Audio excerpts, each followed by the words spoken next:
SEO agencies are lying to you. They want you to think ranking on Google is some 47-step technical nightmare. Because as long as you believe that, they can keep billing you $5,000 a month to do something they've convinced you is impossible to understand.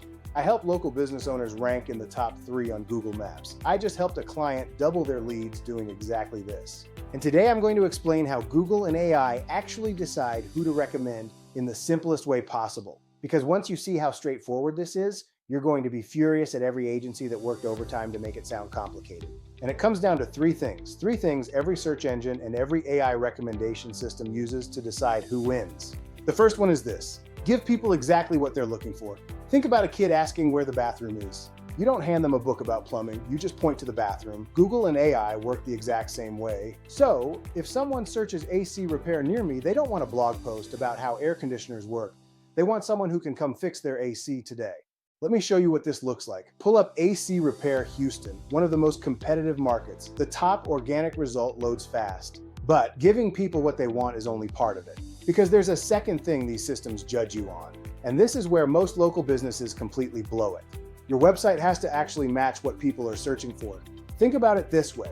If there's a contest for best pizza and you show up with a burger, doesn't matter how good the burger is, you're not winning the pizza contest. Same thing here. If someone searches plumber in Houston and your website never actually uses the words plumber or Houston, how is Google supposed to know that's what you are?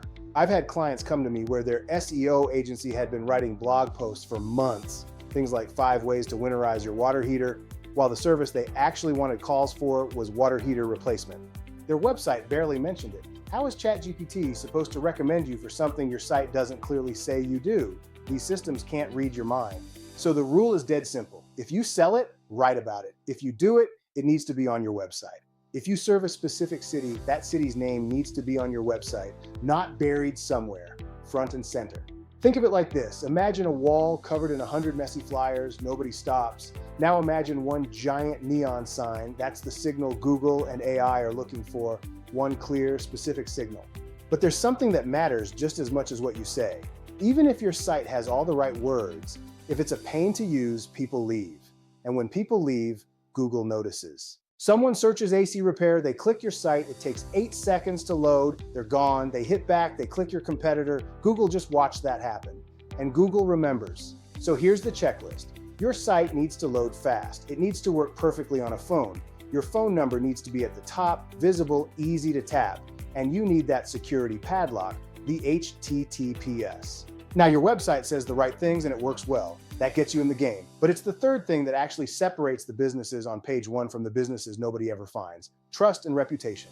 Google and AI do the exact same thing. They look at what other websites say about you. In SEO, we call these backlinks, but forget the technical term. They're just votes, and not all votes are equal. The mayor vouching for you carries way more weight. A link from your local chamber of commerce, a trusted directory like Yelp, a local news site, those are mayor-level votes. One of those is worth more than 50 links from sites nobody's ever heard of. First, join your local chamber of commerce. They list member businesses on their website with a link back to yours. That's a vote from one of the most trusted local organizations. Google loves it. Second, sponsor a local youth sports team. Most of those organizations list their sponsors on their website with a link, another high-quality local vote.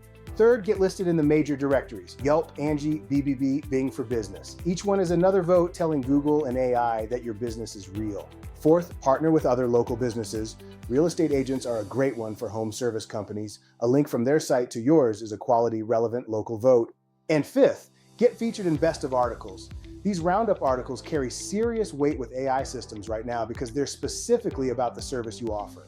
Now, I know this sounds good in theory, but does it actually work? I want to show you a real example. This is an HVAC client in Washington, D.C. When we started, here's what their rank map looked like: buried, not showing up in Google Maps, barely getting any calls from search.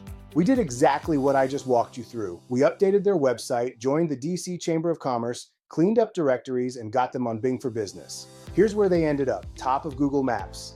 Phone ringing, not from ads. From Google and AI recommending their business over every competitor. Now, most people watch this and understand it, but then they go to their website and they freeze. What pages do I actually build? Where do I even start? That's exactly what I cover in the next video. The exact 30-page website structure I use to rank local businesses in the top 3. It's called the Authority 30 method. If you want to know how to get free leads, watch this short video. Link is in the description. You'll get my playbook and my Google Business Profile category cheat sheet. That alone will put you ahead of 99% of businesses. If this was helpful, hit like and subscribe. I put out new videos every week on how to rank your business on Google Maps and get more leads without paying for ads.